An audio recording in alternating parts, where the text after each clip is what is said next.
네, 하고요. 화면 공유합니다. 자, 세로 형태로 화면 공유했는데 잘 보이시나요? 네, 잘 보입니다. 네, 잠깐만요. 그러면. 잘 보입니다. 네. 그 6주차 저희 보시면, 이제 출발이라고 해서요. 출애굽기를 총 40장까지 있는데 제가 이제 크게 굵직굵직하게 나눈다 그러면 14장까지는 이제 그 출애굽하는 이제 경로 중에서 그래도 아직 홍해 전까지입니다. 14장이. 엄밀하게 하면 14장까지가 그 홍해 전에 있죠. 그리고 14장이 바로 이제 홍해를 건너는 내용이 나오고요. 15장부터는 이제 광야로 들어가는 내용입니다. 그래서 출애굽기 15장부터 19장까지는 시내산을 향하여서 광야로 이제 시내산을 향해서 이제 이동하는, 이거 홍해를 벗어나서 시내산까지 이동하는 경로가 이제 15장부터 19장까지입니다. 그리고 이제 19장에 시내산에 드디어 도착해서 20장부터는 하나님께서 이스라엘 백성들에게 원하시는 두 가지가 있는데, 하나는 뭐냐면 언약 백성으로서 하나님의 말씀, 하나님 주신 율법을 따라 살아가는 것이 중요한 하나의 포인트고요. 그리고 두 번째 포인트가 뭐냐면 바로 이제는 하나님을 예배하는 하나님을 예배하는 백성. 그러니까 두 가지로 볼 수 있습니다. 하나님의 말씀, 그리고 하나님을 예배하는 것. 그래서 하나님을 예배를 어떻게 해야 되는가가 설명된 데가 출애굽기 25장부터입니다. 25장부터 31장까지 보면 하나님께서 이제 어떻게 성막을 이제 말씀하시는지에 대한 내용이 나오고요. 32장에는 이제 금송아지 신상을 만들어서 섬기는 내용이 나오고, 다시 이제 33장부터 40장까지는 다시 한번 하나님께서 모세를 통하여서 그 금송아지 그 신상을 섬기는 것 때문에 모세가 하나님이 친히 깎아주신 후 십계명이 기록되어 있는 돌판을 그냥 부셔버리거든요. 근데 하나님께서 다시금 모세에게 네가 돌판 두 개를 깎아서 올라와라 해가지고 하나님이 다시 말씀하시면서 새겨주시고, 이제 35장, 36장부터 마지막 40장까지는 성막이 완성되는 걸로 끝납니다. 그러니까 이제 출애굽기를 나눌 때 크게 나눌 때는 19장까지 1장부터 19장까지 나누고 20장부터 마지막 40장까지 나누기도 하고요. 그래서 그 중심은 뭐냐면 시내산입니다. 시내산 전과 후로 나누기도 하고요. 좀 더 세분화해서 나눈다 그러면 출애굽기 1장부터 14장까지. 그래서 홍해 전까지 내용과, 그리고 이제 15장부터 마지막 이제 40장까지 내용 중에 크게는 두 개, 하나는 언약 백성, 하나는 하나님을 예배하는 백성, 이렇게 두 가지로 보시면 되겠습니다. 그 중에서 오늘은 이제 13장과 14장이 6주차이기 때문에 여기 내용이 바로 이제 홍해를 건너기 바로 직전의 상황, 그리고 이제 건너야 되는 그런 상황들을 다루고 있습니다. 자, 복습은요, 6월절을 기념해야 하는 이유, 출애굽기 12장에서 지난주에 배웠었죠. 그 6월절을 장자의 그 죽음을 면하는 재앙, 장자가 죽어야 되는 10번째 재앙을 이스라엘 백성들이 면하기 위해서 하나님께서 그들에게 가르쳐 주시는 내용이죠. 그래서 1년 된 숫 양 또는 숫 염소를 잡아가지고 좌우 문설주에다가 이제 피를 바르게 하고, 이제 그러면은 하나님께서 죽음의 사자가 그 집을 넘어가겠다, 유월하겠다, 패스오버 하겠다, 그래서 유월절이 생겨났는데, 유월절을 기념해야 될 이유에 대해서 세 가지로 배웠습니다. 첫 번째는 하나님께서 우리를 구원해 주시는 하나님 구원에 대한 감사가 첫 번째고, 두 번째는요, 하나님께서 이렇게 우리를 구원해 주셨는데 앞으로도 우리에게 그 가나안 땅까지 가는 모든 여정 가운데도 하나님은 신실하게 우리를 구원해 주시고 인도해 주실 것이다. 미래에 대한 확신. 세 번째가 바로 이 그 유월절 규례를 통하여서 하나님의 백성의 그 백성이 가져야 될 그 믿음이 계속해서 계승될 수 있도록 믿음의 유산의 계승에 대해서 이렇게 우리가 세 가지로 보았습니다. 그래서 이거는 복습 내용이고요. 이제 오늘 출애굽기 13장 17절부터 14장 4절까지 이 내용 가지고요. 이번 주 출발이라는 제목으로 한번 나눠보겠습니다.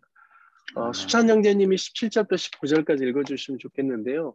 여러분의 그 디바이스에 글씨가 얼마나 크게 보이는지 잘 모르겠어요. 조금만 띄워볼게요. 너무 띄우면 또 제가 잘 안 보이나?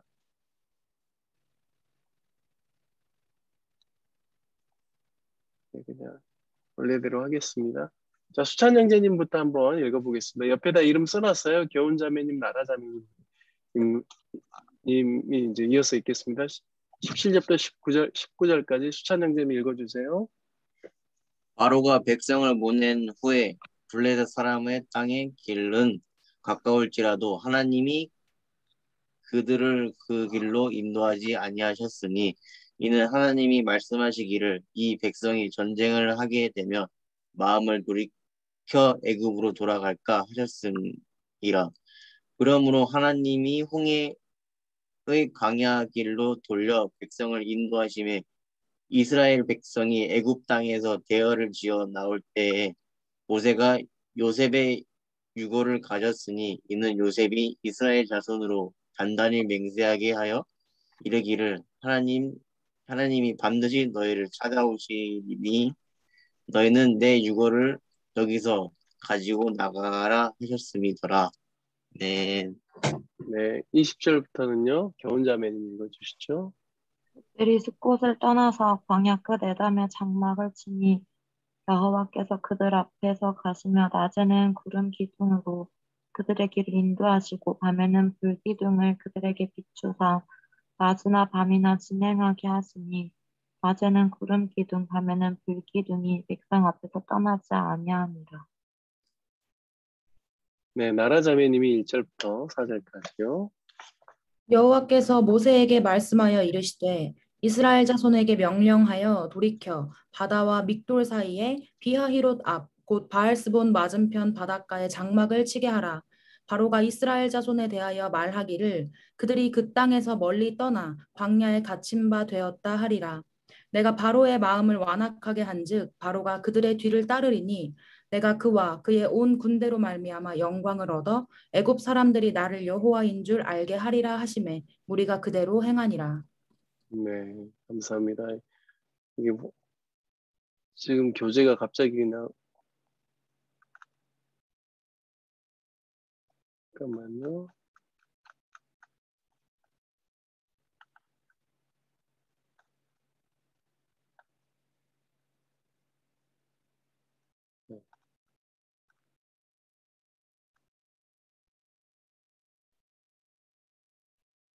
네, 방금 이제 출애굽기 13장 17절부터 14장 잠깐만요.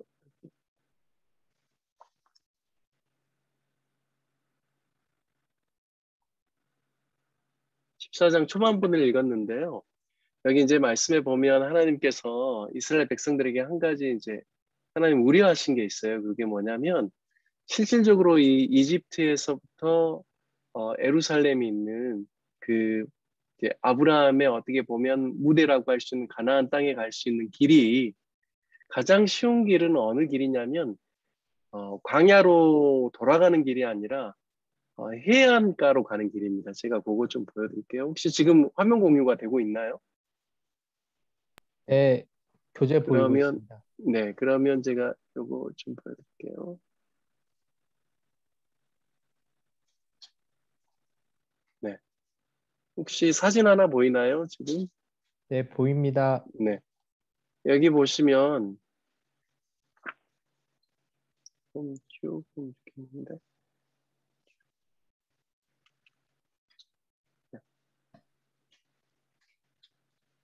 여기 보면 여기가 이제 사진이 하나 보이는데요.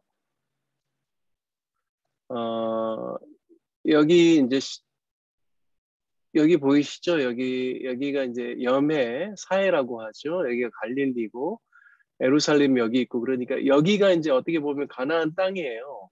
그리고 지금 라암셋이 이곳에 있고 비돔과 라암셋이 이쪽에 있는데 여기서부터 예루살렘에 가는 가장 빠른 길이 어딜까요? 요 해안도로를 타고 가는 길이에요.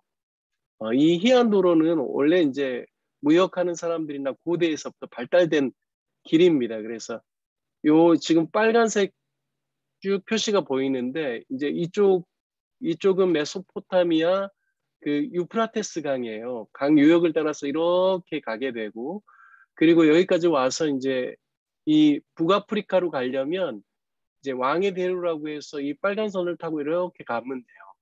왕의 대로는 어디까지 나오냐면 여기 아카바만이라는 곳까지 와서 여기서 서쪽으로 이집트로 이렇게 바로 가게 돼 있습니다. 근데 이 왕의 대로는 정확하게 누가 만들었는가에 대해서 학자들의 이야기가 분분하지만 보통 모세가 있기 전에 이집트에 그 이제 왕조들이 쭉 있었거든요. 그 왕조들 중에 어느 왕조가 이 왕의 대로를 건설했을 거라고 그렇게 추정하고 있습니다. 그래서 이 왕의 대로는 이미 이 모세오경의 배경에도 이게 나오는 길이에요.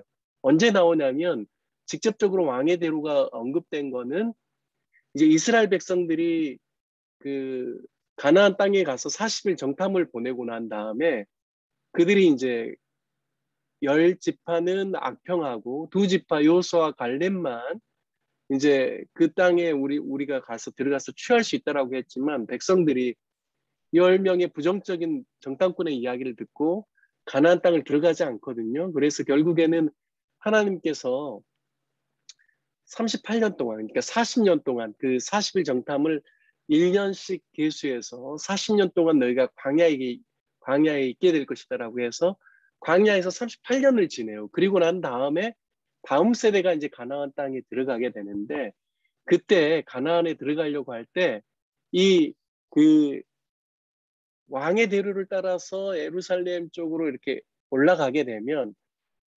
훨씬 편하거든요. 그래서 이제 암몬 자손은 어떻게 보면 이스라엘 백성하고는 어떻게 보면 가까운 자손이에요. 왜냐하면 애굽과 죄송해요. 야곱과 에서와 야곱이잖아요. 에서의 자손들 에돔입니다. 에돔. 그래서 이 에돔 족속에게 길을 좀 왕의 대로를 우리가 가게끔 허락을 해달라 이야기를 하거든요. 너희에게 피를 주지 않겠다. 근데 반대합니다. 그래서 또 우회해서 다른 길로 가게 돼요. 이스라엘 백성이. 그래서 왕의 대로가 그 당시에 있었다라는 것을 성경은 보여주고 있는데 중요한 것은 이 해안도로를 따라서 가게 되면 훨씬 빠른 길로 갈 수 있는데 하나님께서는 홍해를 지나서 이 시나이 반도에 지금 제가 여기 보여주는 이 지도의 시나이 반도의 맨 아래 시내산까지 와서 여기서 쭉 돌아서 가게 했다라는 겁니다. 그래서 이제 그런 이유에 대해서도 설명을 하고 있는데요. 자, 그러면 본래 교재의 내용으로 한번 들어가 보겠습니다. 자, 교재 46페이지 보면 1번에 말씀 돋보기에 보면 하나님이 이스라엘을 블레셋 사람의 길로 인도하지 않으신 이유는 무엇인가 라고 했는데요. 17절 말씀에 보니까 바로가 백성을 보낸 후에 블레셋 사람의 땅의 길은 가까울지라도 하나님이 그들을 그 길로 인도하지 아니하셨으니 이는 하나님이 말씀하시기를 이 백성이 전쟁을 하게 되면 마음을 돌이켜 애굽으로 돌아갈까 하셨습니다. 그러니까 결국에는요. 블레셋 사람들이 굉장히 이게 호전적인 사람들이에요. 그래서 여러분이 이제 후대에 보면 다윗과 골리앗의 전쟁 싸움을 아시죠?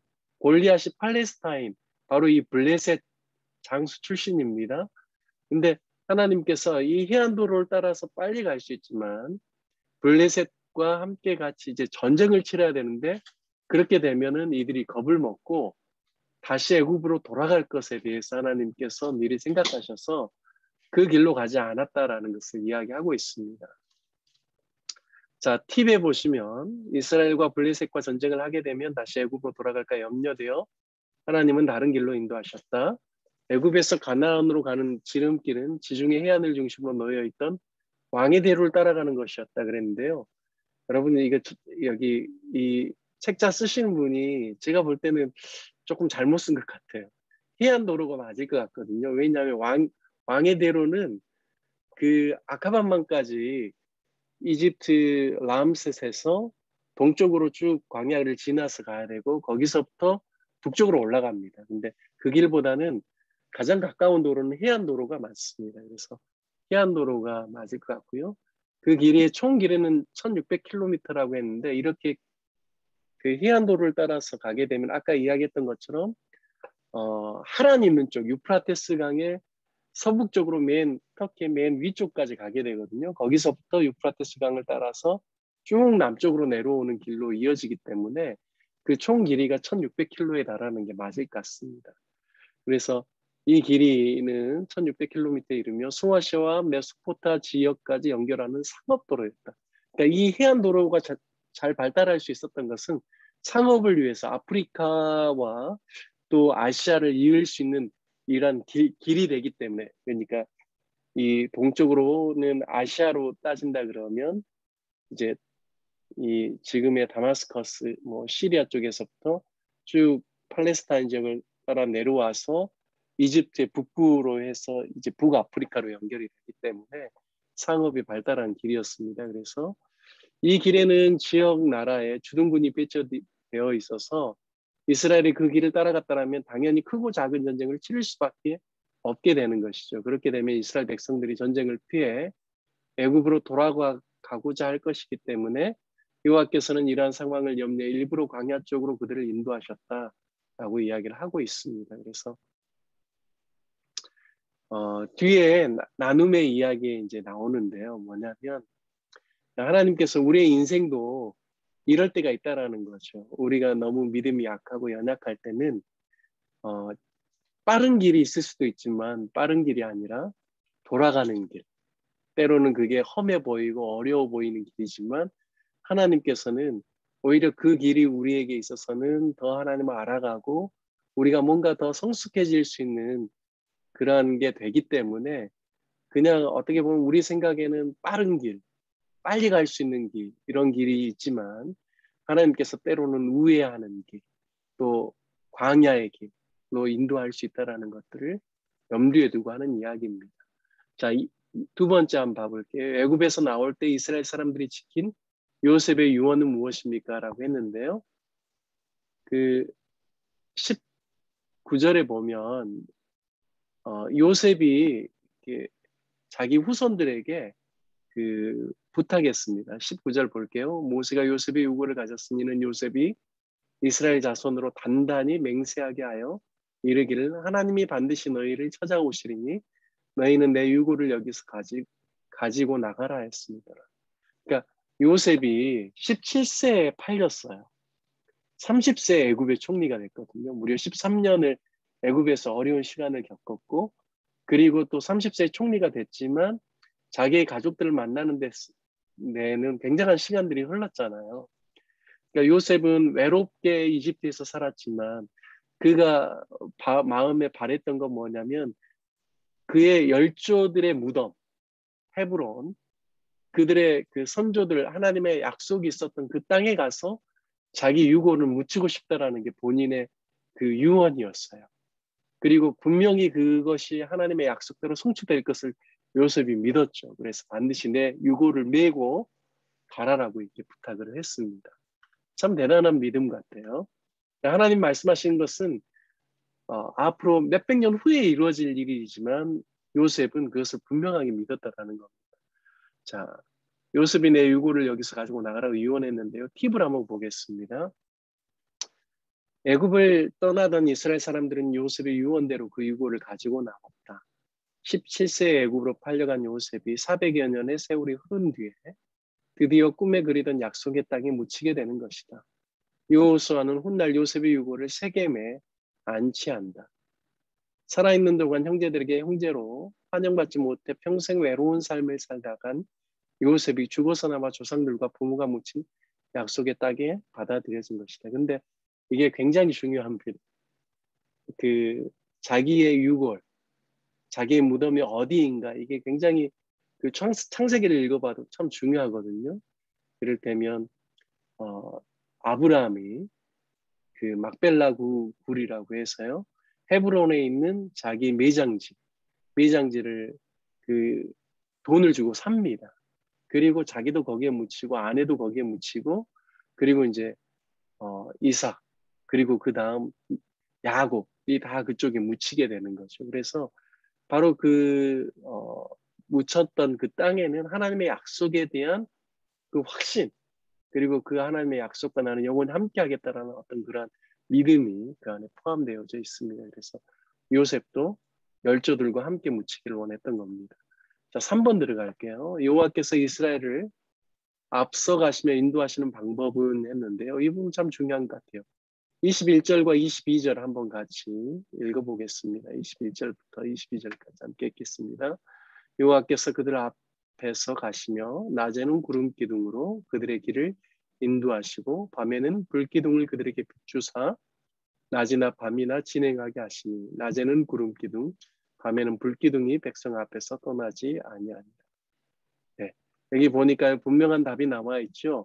하나님 인도하신 방법이 무엇입니까? 낮에는 구름 기둥, 밤에는 불 기둥입니다. 여러분 팔레스타인 지역이나 이집트도 마찬가지입니다. 저도 이제 이집트를 2번 정도 전도여행을 통해서 방문을 했었는데요. 낮에는 너무 덥습니다. 그래서 그냥 그늘이 없으면 정말 죽을 것만 같아요. 그 정도로 더운데 반면에 밤에는 굉장히 싸늘하고 춥습니다. 그래서 제가 그 밤에 이제 시내산을 같이 등반을 했는데요. 두꺼운 파카를 입고 갔습니다. 왜냐하면 너무너무 이제 밤에는 기온이 떨어지고 특별히 이제 해발 이제 높은 곳으로 올라가기 때문에 뭐 이렇게 따뜻한 거를 입지 않으면 새벽을 지내기가 좀 힘들어서 그렇게 했습니다. 그래서 이들이 뭐 어디 숙소가 있는 게 아니에요. 광야에서 40년을 지내는데 이게 뭐 얼마나 춥겠어요. 밤에는 낮에는 얼마나 덥고 근데 하나님께서 낮에는 구름으로 덮어주셔서 그들을 시원케 해주시고 밤에는 또 불기둥을 통해서 그들을 인도하시고 그들을 따뜻하게 해주셨다라는 겁니다. 그래서 우리 인생 가운데도 하나님께서는 동일하게 그렇게 우리를 인도해 주시고 보호해 주시고 원하시는 하나님의 마음을 알 수가 있습니다. 그래서 팁도 그런 부분들에 대해서 우리가 알 수 있고요. 여기 이제 팁에는 한 가지를 더 이야기하고 있습니다. 하나님의 임재를 상징하는 구름 기둥과 불 기둥은 자기 백성과 함께 하시는 하나님이 물리적으로 더 가까이 다가오셨음을 의미한다. 그러니까 여러분 이거 생각해 보셔야 돼요. 세상의 돈으로 다 해결할 수 있으면 좋겠죠. 걱정 없이 살 수 있을 것 같잖아요. 여러분이 취업하고 나중에 좋은 가정을 꾸리고 그러면 세상 사람들 다 그렇게 생각하잖아요. 돈 많이 있고 안정적인 삶을 살아가면 굉장히 편하고 행복하고 좋을 거라고 생각합니다. 그런데 영적으로 보면 거기에는 또 함정이 있습니다.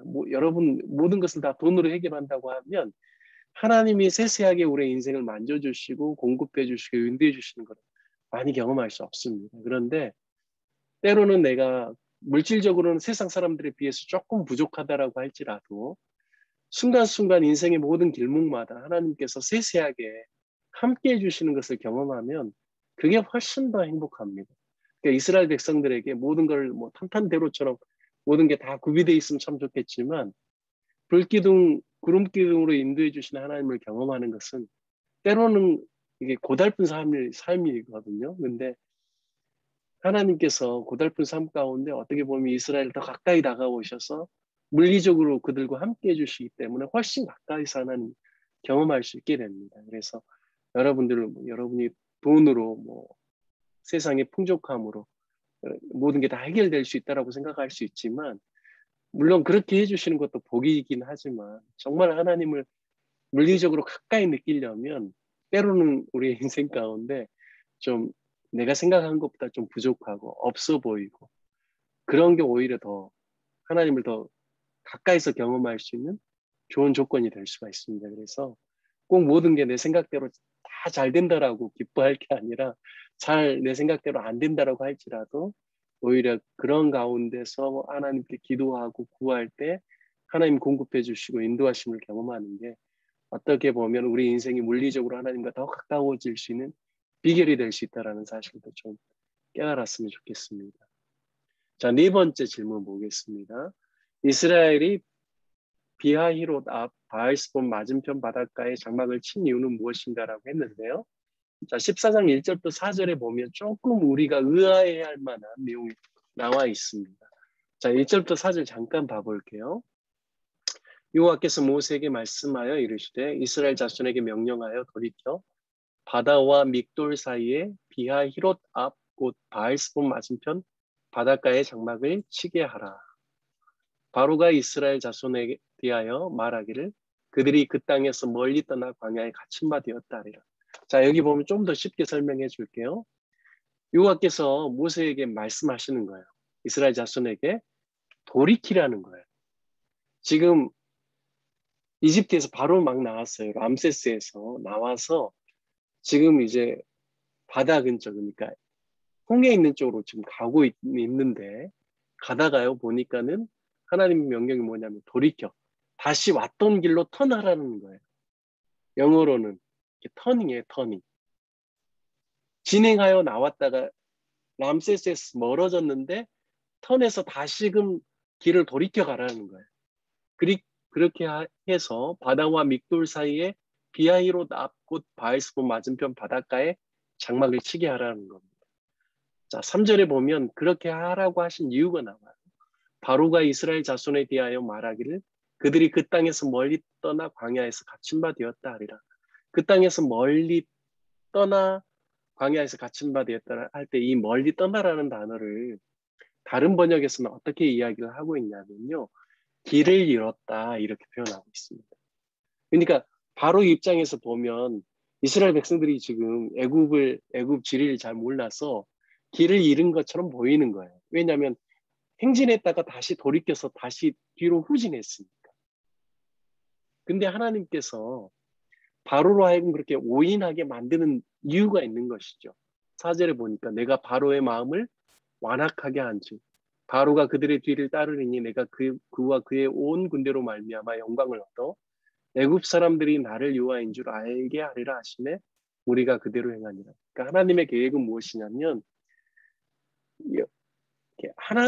여호와 하나님을 물론 이제 10가지 재앙으로 인하여서 그들이 다급하게 손을 들었지만 이스라엘 백성들을 추격할 수 있는 바로와 바로의 군대를 하나님께서 완전히 멸하기를 원하시는 거예요. 그리고 그것을 통하여서 하나님 자신을 나타내기를 원하시는데 누구에게도 나타내기를 원하시냐면 이집트 사람들, 애굽 사람들이 내가 여호와인 줄 알게 하리라. 이게 참 중요합니다. 여러분 우리는 구원을 생각하면요 한쪽만 생각할 때가 있어요. 나만 구원받고 하나님의 사랑을 교회 다니는 하나님의 백성만 입으면 된다고 생각하는데요. 하나님은 직접적인 1차적인 하나님의 백성으로 선택되지 않은 애굽 사람들도 여호와 하나님이 어떤 분이신지 알기를 원하는 거예요.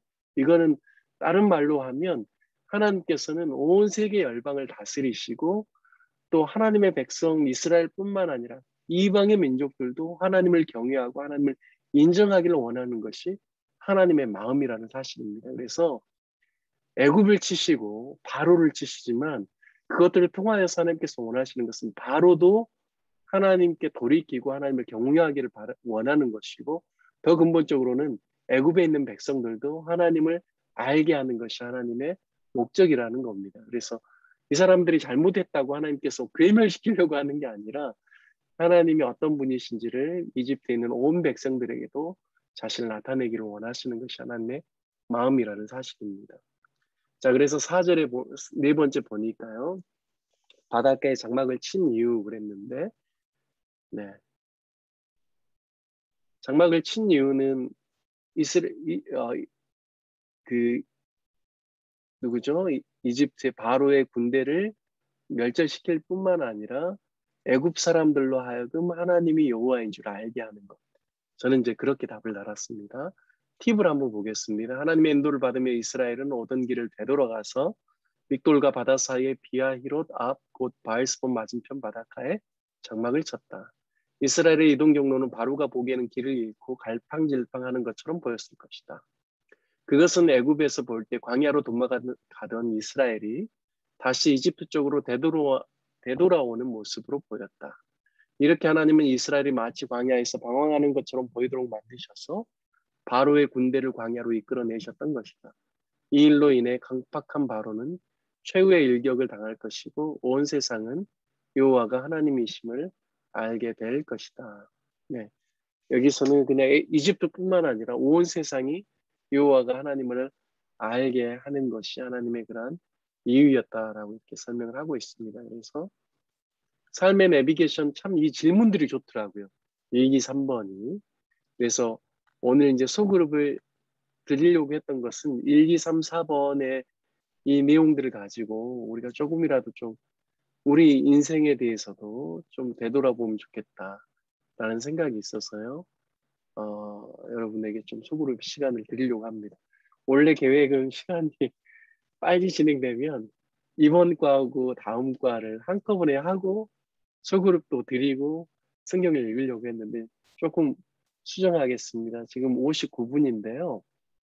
제가 여러분에게 9시 20분까지 시간을 좀 드릴게요. 그래서 잠깐 여러분들이 소그룹으로 서로 좀 그래도 이 4가지 질문 중에 한 가지라도 돌아가면서 좀 나누시고 서로 교제하시고 좀 서로 위해서 기도해 주시고 난 다음에 20분까지 좀 쉬셨다가 20분에 다시 시작하도록 하겠습니다. 괜찮을까요? 20분 너무 네, 좀 적나요? 괜찮습니다. 자, 그러면 네, 지금 괜찮습니다. 잠깐 제가 소그룹을 나눌게요. 잠깐만요. 또 잠깐만요.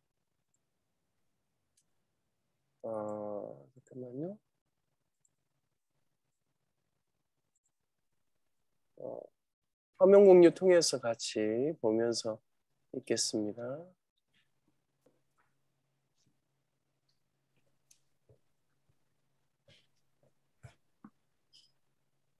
네, 보이시죠? 자, 출애굽기 18장 13절부터 27절, 13절부터 16절까지 빛나 자매님, 이어서 혜영 자매님, 지민 형제님, 임내 자매님 이렇게 읽도록 하겠습니다. 오늘 임내 자매님 못 들어왔죠? 네, 그럴 것 같아요. 그러면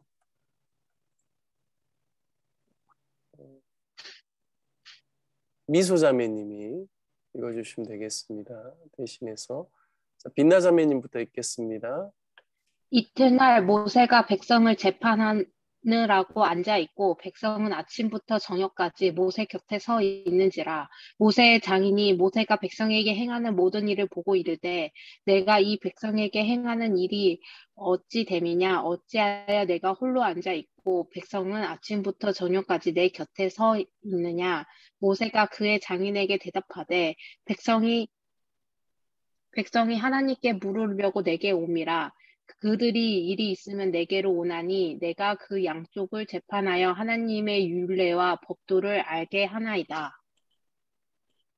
혜영 모세의 장인이 그에게 이르되 내가 하는 것이 옳지 못하도다. 너와 또 너와 함께한 이 백성이 필경 기력이 쇠하리니 이 일이 내게 너무 중함이라. 내가 혼자 할 수 없으리라. 이제 내 말을 들으라. 내가 내게 방침을 가르치리니 하나님이 너와 함께 계실지로다.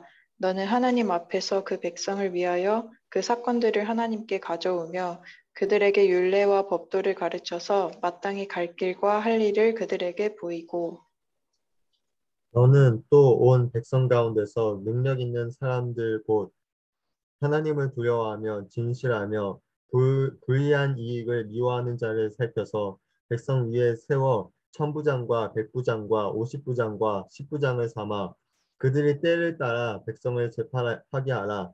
큰 일은 모두 내게 가져갈 것이요 작은 일은 모두 그들이 스스로 재판할 것이니 그리하면 그들이 너와 함께 담당할 것인즉 일이 내게 쉬우리라. 내가 만일 이 일을 하고 하나님이도 내게 허락하시면 내가 이 일을 감당하고 이 모든 백성도 자기 곳으로 평안히 가리라. 이에 모세가 자기 장인의 말을 듣고 그 모든 말대로 하여 모세가 이스라엘 무리 중에서 능력 있는 사람들을 택하여 그들을 백성의 우두머리 곧 천부장과 백부장과 50부장과 10부장을 삼음해 그들이 때를 따라 백성을 재판하되 어려운 일은 모세에게 가져오고 모든 작은 일은 스스로 재판하더라. 모세가 그의 장인을 보내니 그가 자기 땅으로 가니라. 아멘. 감사합니다. 제가 이제 지난번에 한번 이제 모세가 이제 광야로 나가서 바로를 이제 그러니까 모세가 40세 때 뭔가 일을 꾸몄는데 그게 탈로 나고 또 자신의 히브리 민족 이스라엘 백성들은 그 40세의 모세를 별로 의지하지 않았어요. 그래서 결국에는 바로가 그 일을 알게 되고 자신이 계속 이집트에 머물러 있으면 바로에 의해서 죽임을 당하게 되기 때문에 광야로 나왔죠. 미디안 광야로.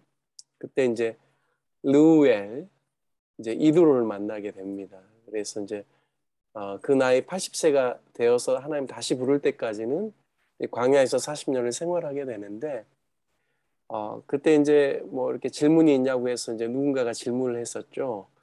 뭐 이렇게 그 이드로 그리고 그의 딸이었던 십보라와 모세가 결혼을 했는데 그때 이제 십보라가 모세에게 있어서 어떤 성경적으로 중요한 의미를 갖고 있냐 이제 이런 질문이 있어서 제가 그때 답을 했던 걸로 기억이 나요. 어떻게 답을 했었냐면 르우엘은 하나님의 제사장으로 그렇게 표현이 되고 있고 또 모세가 비록 히브리적인 어떤 그런 가르침을 아주 어릴 적에 그 유모를 통하여서 그의 어머니를 통하여서 받았다라고 할지라도 하나님의 백성으로서 하나님을 섬기면서 어떻게 살아가야 될지에 대한 별 그림이 없었는데 광야에서 그 르우엘을 통하여서 이드로를 통하여서 40년의 생활을 하면서 그가 제사장이었기 때문에 하나님을 섬기는 거라든지 여러 가지 부분에 있어서 많은 것들을 배울 수 있었을 거다.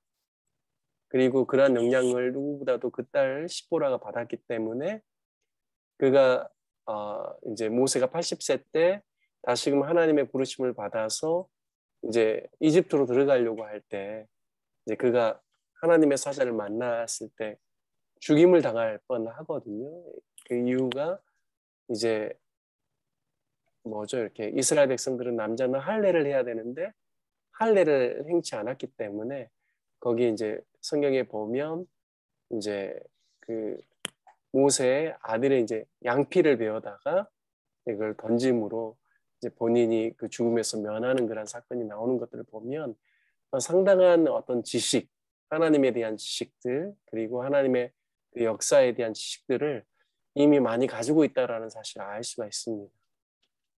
제가 왜 이 이야기를 하냐면 출애굽기 18장 우리가 방금 읽은 내용들은 어떤 내용이냐면 이제 이스라엘 백성들이 광야로 나와서 시내산으로 가는 여정 속에서 여러 가지 이야기를 다루고 있는데 그 중에 한 가지가 뭐냐면 이스라엘 백성들이 광야에서도 서로 간의 분쟁과 다툼이 일어나는 거예요.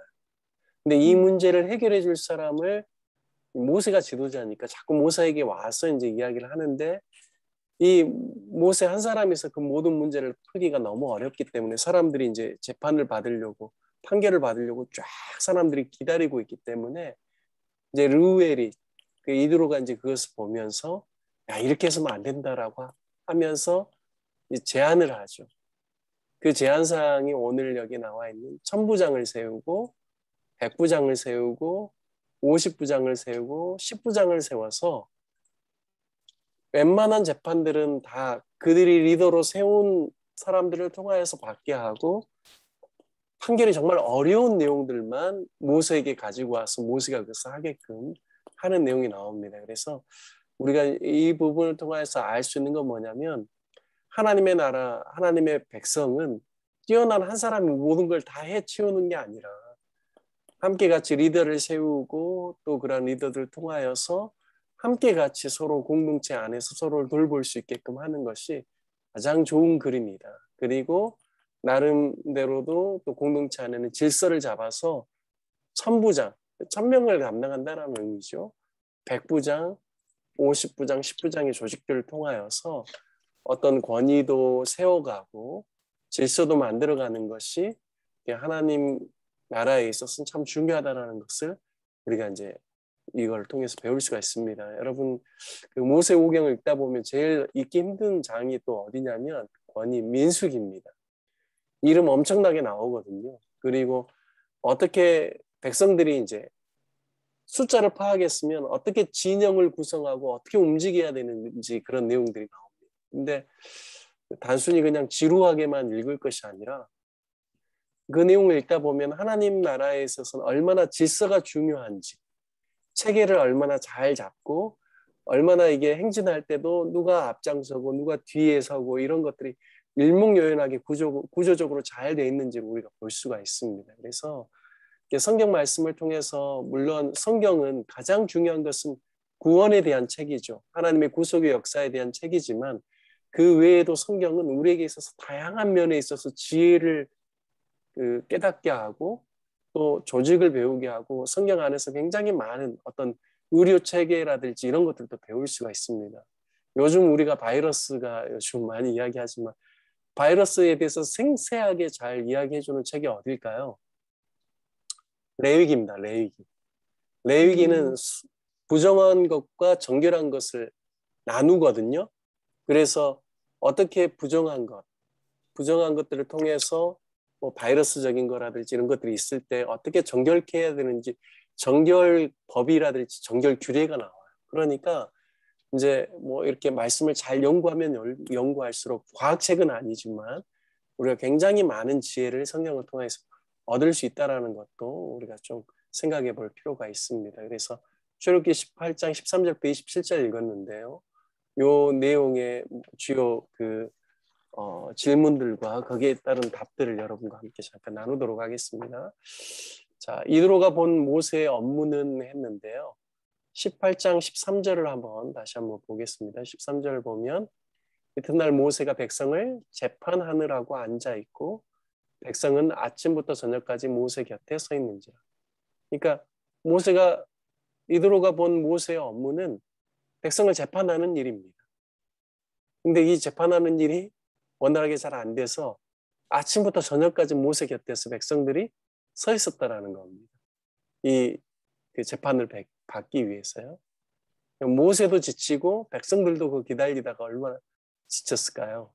자, 두 번째, 모세의 재판의 기준은 무엇인가라고 했는데요. 16절을 한번 보겠습니다. 그들이 일이 있으면 내게로 오나니 내가 그 양쪽을 재판하여 하나님의 윤리와 법들을 알게 하나이다. 그러니까 상대방이 있지 않습니까? 그 문제가 돼서 이제 그 해결을 보기 위해서 온 양쪽 상대방이 있는데 그들을 재판하여서 하나님의 윤례와 법도를 알게 하는 것이 모세의 재판의 기준이라는 겁니다. 자, 이것에 대한 의견이 좀 분분합니다. 이 팁에 보면 두 가지 가능성을 전제로 한다라고 하는데 이 사건이 이스라엘이 시내산에서 율법을 받고 그곳을 떠난 다음에 있었던 일이라면 모세가 적용한 기준은 시내산 율법. 여기 그러니까 이제 하나님의 율례와 법도를 알게 하는 것이 재판의 모세의 관점이라는 거죠. 근데 그 율례와 법도는 첫 번째는 이게 시내산 이후의 사건이었다라면 그 율례와 법도라는 것은 하나님 주신 율법이다 이렇게 이야기하는 겁니다. 근데 이 출애굽기에는 이 사건이 언제 나오냐면 시내산 이전으로 나오거든요. 자, 두 번째 가능성은 이 사건이 이스라엘이 시내산에 도착하기 전에 있었던 일이라면 시내산 율법의 일부는 모세가 산 위에서 받은 것이 아니라 오랜 세월 동안 이스라엘을 포함한 온 인류에게 조금씩 주신 가치관과 기준을 법률로 한 것을 알 수 있다. 이 사건은 두 가지 가능성을 동시에 포함한다 라고 이야기하고 있죠. 두 번째는 뭐냐면 제가 전에 이야기했던 이드로의 관점입니다. 그러니까 이미 하나님께서 세상을 어떻게 심판하셨는지, 대홍수 심판, 그리고 인류가 어떻게 해서 나뉘어지게 됐는지, 민족이 어떻게 생겨나게 됐는지, 바벨탑 사건이나 그 이후에 하나님께서 이 아브라함과 이삭과 야곱을 통하여서 이렇게 쭉 역사하신 그런 하나님의 이야기가 이미 율법을 받기 이전에도 제사장이나 또 중요한 어떤 사람들에게 있어서는 이미 전해져 왔다라는 사실을 또 염두에 두고 있다라는 거죠. 저는 전자가 맞을지 후자가 맞을지 모르겠지만 중요한 것은 모세의 관점은 백성들의 그 사이를 중재하는 데 있어서 중요한 기준이 자신의 생각이나 경험이 아니라 하나님의 법, 하나님의 윤리와 법도가 그 기준이 돼야 되고 그것으로 양쪽이 서로 이해하고 알아가야 된다라는 게 이제 모세 관점이라는 거. 그거는 우리가 좀 잘 캐치를 하면 좋겠습니다. 자, 이드로가 제안한 능력 있는 사람의 세 가지 조건이 있는데요. 참 이 조건이 참 놀랍습니다. 한번 20절부터 21절을 한번 보도록 하겠습니다. 그들에게 율례와 법도를 가르쳐서 마땅히 갈 길과 할 일을 그들에게 보이고 너는 또 온 백성 가운데서 능력 있는 사람들 곧 하나님을 두려워하며 진실하며 불의한 이익을 미워하는 자를 살펴서 백성 위에 천부장, 백부장, 50부장, 10부장을 삼으라라고 합니다. 여기 보니까 능력 있는 사람들을 세우는데 그 능력 있는 사람의 조건이 무엇이냐? 첫 번째는 하나님을 두려워하는, 하나님을 경외하고, 그러니까 진짜 하나님을 두려워할 수 있는. 두 번째가 진실성. 세 번째가 불의한 이익을 미워하는, 그러니까 불의한 재물, 금전적인 것들로 인하여서 판결을 굽게 하는 그러한 사람은 안 된다라는 거죠. 그래서 요 세 가지를 이야기를 하고 있습니다. 자, 팁을 한번 보시죠. 하나님의 능력자가 되기 위한 특별한 조건. 첫 번째는 하나님을 경외하는 것, 하나님을 두려워하는 것. 의미와 이유는 하나님을 경외하는 것이 판단의 근본이 되어야 하기 때문에 자문에서도 누누이 이야기합니다. 여호와를 경외하는 것이 지혜의 근본이다 이야기하고 있습니다. 그래서 우리도 마찬가지죠. 보이지 않으시지만 살아계시고 역사하시는 하나님을 우리가 두려워하고 경외할 때 악을 행치 않습니다. 거짓말할 수 없죠. 진실하게 행하고자 노력할 수밖에 없습니다. 왜냐하면 사람은 속일 수 있어도 우리 주변에 있는 사람들의 눈은 속일 수 있어도 하나님을 속일 수 없기 때문에 하나님을 두려워하게 되면 정말 우리가 어떻게 보면 진리를 행하고 공의롭게 행할 수가 있습니다. 자, 두 번째, 진실을 이야기하고 있습니다. 의미와 이유를 보면 모든 증거를 잘 참고해서 소신껏 판단하고 판결해야 하기 때문에 진실성이 참 중요하다. 자, 마지막 세 번째는 청렴해야 된다. 불의한 이익을 미워해야죠. 뇌물 등과 같은 불로소득을 거부할 줄 알아야 판결이 흐려지지 않기 때문에. 남들이 나에게 선물 주고 돈 주고 그러면 아무래도 마음이 골로 가죠. 근데 그러면 안 된다라는 것입니다. 그래서 여기 밑에 보시면 하나님의 능력자가 되기 위한 특별한 세 가지 조건은 사람의 행정적인 능력 자질보다는 인격을 중요시 여긴다. 그러니까 그 사람의 됨됨이 인격은 첫 번째는 하나님을 경외하는 태도를 일관되게 가질 때 좋은 인격을 형성할 수 있고요. 진실해야 되고 세 번째는 그냥 자기가 땀 흘려 일하지 않고 불의한 방법으로 뭔가를 막 이렇게 얻으려고 하는 것들을 멀리해야 된다는 겁니다. 자, 모세가 이드로의 제안으로 적용한 제도는 첫 번째는 능력 있는 사람을 선택했습니다. 두 번째는 백성의 우두머리로 삼아서 천부장, 백부장, 50부장, 10부장과 같은 제도를 만들었죠.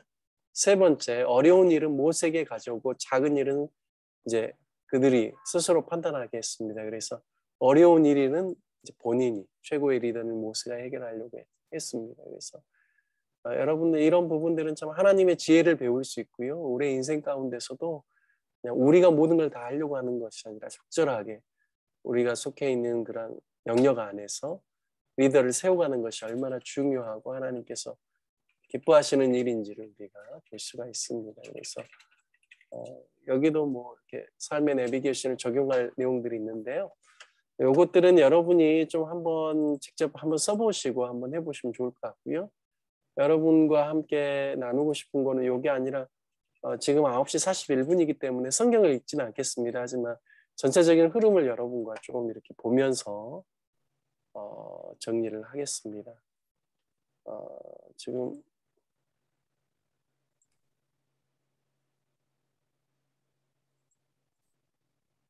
성경을 잠깐 공유할게요.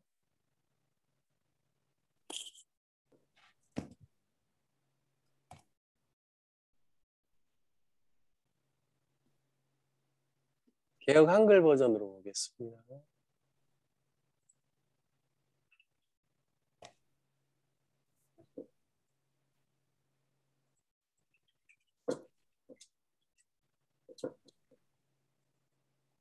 잘 보이시죠? 출애굽기 출애굽기 14장부터 좀 볼게요. 오늘 우리가 다룬 내용이 14장부터 시작되니까. 자, 오늘 우리가 첫 번째 과했을 때 이 부분 보았습니다. 낮에는 구름 기둥, 밤에는 불 기둥으로, 그리고 백성들과 함께 하셨죠. 그리고 출애굽기 14장에서는 이제 하나님께서 바로의 군대를 이제 수장시키는 그런 내용들이 나옵니다. 그래서 여기 이제 14장 28절부터 31절 보면 제가 한번 봐볼게요. 물이 다시 흘러 병거들과 기병들을 덮되 그들의 뒤를 쫓아 바다에 들어간 바로의 군대를 다 덮고 하나도 남기지 아니하였다. 그리고 그러나 이스라엘 자손은 바다 가운데 육지로 행하였고, 바다 가운데 육지로 행하였다. 참 놀랍죠. 하나님께서 물벽을 세우셔서 그 일들을 하신 겁니다. 물이 좌우의 벽이 되었더라. 그리고 이제 그 하나님께서 이제 바람을 불게 하셔서 그걸 말리시죠. 자, 그리고 30절 31절 그날의 여호와께서 이같이 이스라엘을 애굽 사람의 손에서 구원하시며 하심에 이스라엘이 바닷가에 애굽 사람의 시체를 보았다. 그리고 이스라엘의 여호와께서 애굽 사람에게 베푸신 큰 일을 보았으므로 백성이 여호와를 경외하며 여호와와 그 종 모세를 믿었더라. 제가 이제 이집트에 그 전도행 2003년도인가 갔었거든요. 그래서 실질적으로 이제 홍해를 보러 갔어요. 근데 홍해가 되게 길어요. 길기 때문에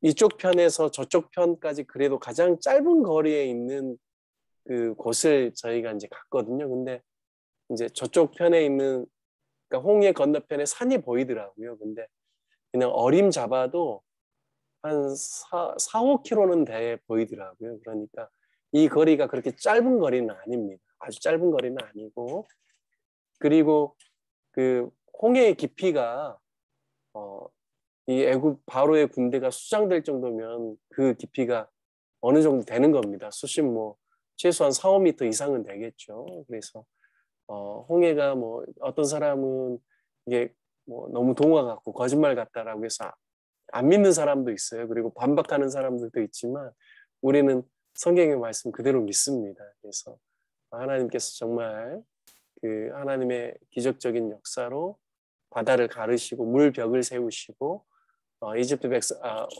이스라엘 백성들이 건너가게 하시고 애굽의 바로의 군대들은 쫓아오다가 물에 수장되게 하셨다는 것을 우리는 믿음으로 받아들입니다. 출애굽기 15장 내용은요, 이제 이스라엘 백성들이 이제 큰 승리를 맛보았잖아요. 그래서 출애굽기 15장 1절 보시면 이때 모세와 이스라엘 자손이 이 노래로 여호와께 노래하니 일렀으되 내가 여호와를 찬송하리니 그는 높고 영화로우시며 말과 끝한 자를 바다에 던지셨음이로다. 요거 오늘 우리가 시작할 때 했던 찬양입니다. 내가 주를 찬송하리 높고 영화로우신 주 말과 적군을 죽이셨네. 이 찬양은 이제 제가 주로 불렀던 찬양이고요.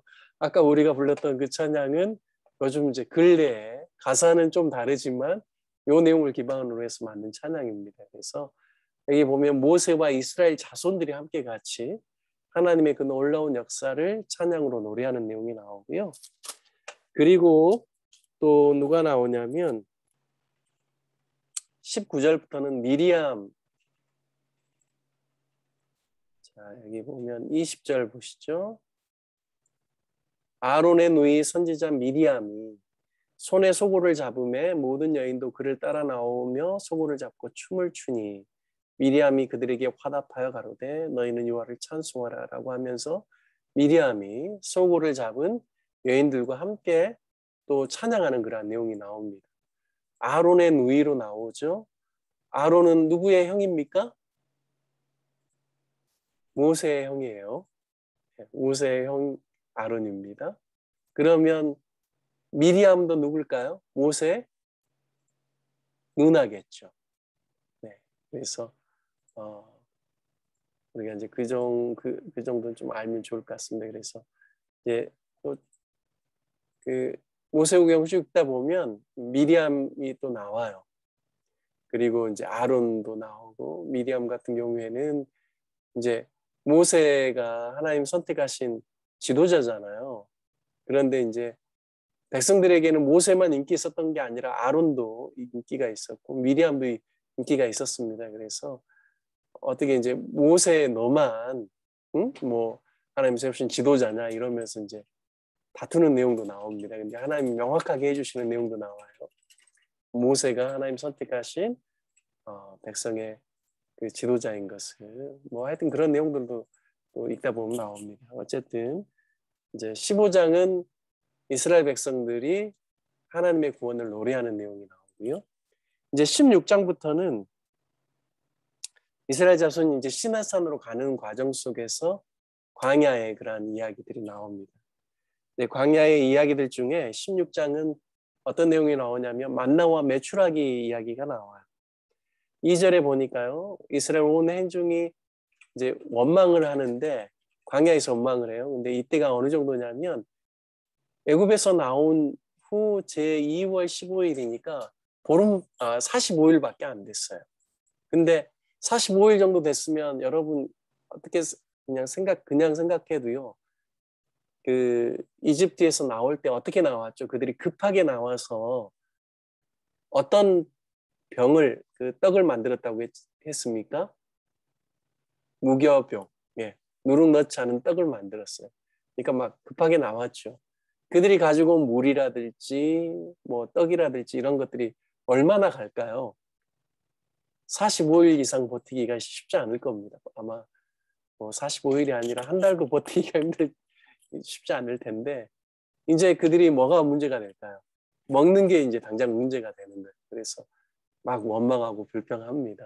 그래서 이제 16장에는 이제 하나님께서 그들에게 만나와 이제 메추라기를 보내주시는 그런 내용들이 나옵니다. 그래서 만나와 메추라기, 이제 만나에 대한 뭐 이런 하나님께서 정하신 내용들이 나오죠. 이를테면 아침에 동트기 전에 월요일부터 토요일까지는 6일 동안에는 그날 먹을 것을 양식을 구해다가 그 다음 날까지 두지 말라고 하죠. 그래서 매일매일 아침에 나가서 이른 아침에 만나를 거두게 합니다. 그 대신 어느 날만요? 6일째 되는 날만 7일 거 안식일 거를 미리 거두게 하시죠. 그러니까 이런 내용들을 보면 우리가 이렇게 하나님의 말씀 영의 양식도 매일매일 가까이 하는 것이 참 중요하다는 생각을 하게 됩니다. 자, 그리고 안식일의 규례들, 일주일에 하루, 하나님이 정한 날은 반드시 우리로 하여금 일을 쉬게 하시는 것이 우리를 위한 하나님의 배려입니다. 그래서 우리도 가급적이면 일주일에 하루는 좀 쉼을 얻고 또 하나님과 함께하는 시간들 가져야 되는 줄 그렇게 알면 좋겠습니다.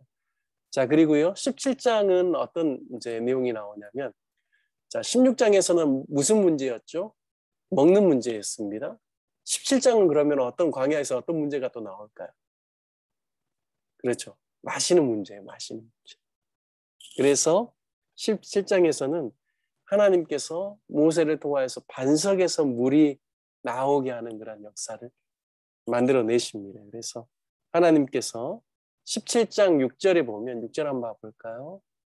내가 거기서 호렙산 반석 위에 너를 대하여 서리니 너는 반석을 치라라고 했어요. 그것에서 물이 나리니 백성이 마시리라. 모세가 이스라엘 장로들의 목전에서 그대로 행하니라. 그러니까 하나님께서 반석에 모세가 이렇게 지팡이로 치면 거기서 물이 터져 나올 거라고 했습니다. 그래서 반석에서 나온 안반수를 이스라엘 백성들이 마시게 됩니다. 그래서 그 이름을 마사, 무리바, 다투었다라는 뜻이거든요. 무리바는 그냥 보통 명사입니다. 다투다라는. 그래서 이제 이런 무리바 사건이 나옵니다. 그리고 한 가지 이제 중요한 것은 아말렉과의 전투. 여호수아는 아말렉과 실질적으로 전투하고 그리고 아론과 훌이 모세의 이 팔이 올라가면 아말렉을 이스라엘 백성들이 이기고 내려가면 아말렉이 이기기 때문에 이제 아론과 훌이 이 손을 들게끔 옆에서 받쳐주면서 모세 손이 내려가지 않게 해가지고 아말렉과 싸움에서 승리하게 합니다. 여기에 이제 중요한 것은 하나님께서 아말렉과 대대히 내가 싸우겠다라고 말씀하십니다. 왜 하나님께서 아말렉 족속과 대대히 싸우겠다라고 하셨냐면 아말렉은 사단적인 그런 모습이 강하기 때문입니다. 이스라엘의 홍리에서 이스라엘의 진영 가운데서 처져 있는 사람들을 뒤에서 비겁하게 공격해서 이 하나님의 백성들을 해하는 역할들을 아말렉이 했습니다. 그래서 비겁하고 비굴하고 또 하나님과 하나님 백성을 대적하는 대명사입니다. 그래서 하나님께서 아말렉과 대대로 싸우시겠다 이렇게 이야기하는 내용이 17장에 나옵니다.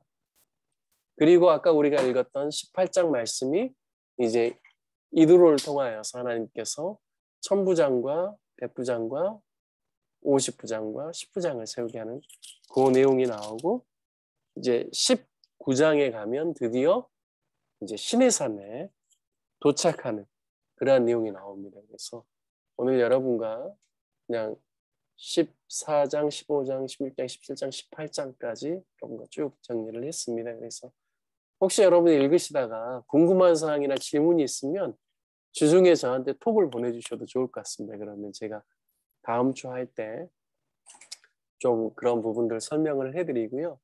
이제 다음 주는 이제 율법에 대한 시내산에서 하나님께서 율법을 수요하신 율법에 대한 이야기를 하고요. 그 다음 주는 이제 성막에 대한 이야기를 할 겁니다. 그래서 여러분들이 이번 주부터는 19장부터 한 장씩 계속 읽어주시면 좋을 것 같습니다. 그러면 10월 달에 이제 마지막 7주차까지 할 때까지 해서 출애굽기를 다 끝낼 수가 있을 것 같습니다. 그래서 혹시 여러분 지금 뭐 질문이 있으면 질문 받고요. 없으면 오늘 같이 기도로 마무리하도록 하겠습니다. 화면 공유는 일단 중지할게요. 네. 혹시 여러분 질문 있을까요? 네. 없습니다. 피곤하시죠? 네. 조금이라도 오늘 일찍 끝내겠습니다. 우리 함께 같이 기도로 마무리하면 좋겠는데요. 여러분 오늘 이제 2개의 과목을 우리가 과를 공부하면서 때로는 우리의 길이 돌아가는 것 같은 느낌 들 때도 있고 또 턴할 때도 있는 것 같고 그런데 그 모든 것 가운데 하나님의 놀라운 섭리와 계획이 있다라는 것 그리고 또 때로는 돌아가는 길이지만 그 길을 통하여서 우리가 더욱더 하나님을 더 가까이 알 수 있게끔 하신다라는 것. 그래서 내가 그냥 내 인생의 내 그림대로 그냥 다이렉트로 직진하지 않을지라도 때로는 굽이쳐 돌아간다라고 할지라도 하나님의 더 큰 섭리와 나를 향하신 하나님의 나를 다루시는 하나님의 그러한 따뜻한 손길이 있다라는 사실을 기억하면서 좀 하나님께 감사하고 우리가 어떤 상황과 환경 속에서도 하나님을 의지하고 하나님의 말씀을 붙잡는 인생을 살 수 있게 해달라고 우리 잠깐 좀 음소거 해놓고요. 잠깐 한 1분 정도 기도하고 제가 기도로 오늘 마치도록 하겠습니다. 함께 같이 기도하겠습니다.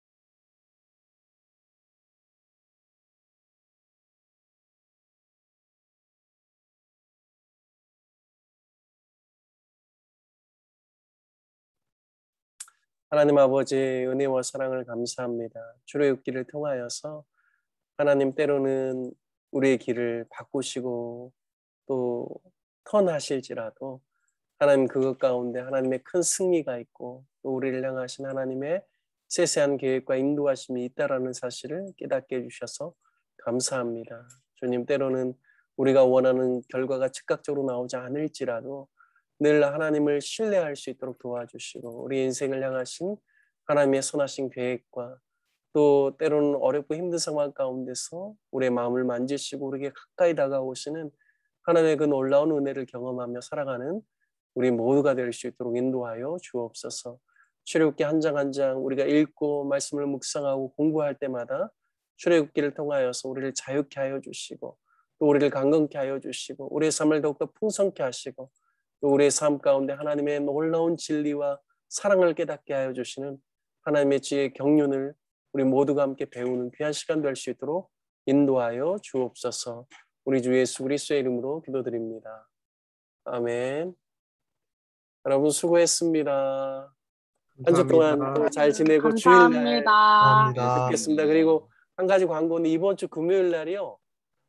박위 형제님 위러클 그 유튜버신데